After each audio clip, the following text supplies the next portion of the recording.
சுட சுட சாதமும் அது கூட கொஞ்சம் மீன் குழம்பும் சேர்த்து சாப்பிட்டு பார்த்துருக்கீங்களா? ஐயோ, டேஸ்ட் வேறு லெவலில் இருக்குங்க.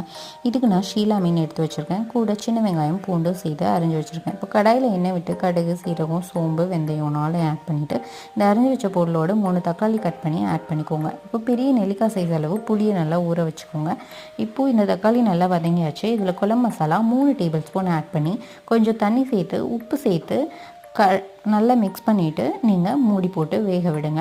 இது லைட்டாக கொதி வர டைமில் புளியை கரைச்சி அதில் ஊற்றிடுங்க. கொஞ்சம் எக்ஸ்ட்ரா தண்ணி ஊற்றி குழம்பு பதத்துக்கு மிக்ஸ் பண்ணிவிட்டு கொதி விடுங்க, புளி பச்சை வாடை போகிற வர. இந்த டைமில் கடுகு, வெந்தயம், ஜீரகம் இது எல்லாமே சேர்த்து ட்ரை ரோஸ்ட் பண்ணி நல்ல பவுடராக நைஸாக அரைச்சி வச்சுக்கோங்க. இது லாஸ்ட்டில் டாப்பிங்ஸாக சேர்த்துக்கலாம்.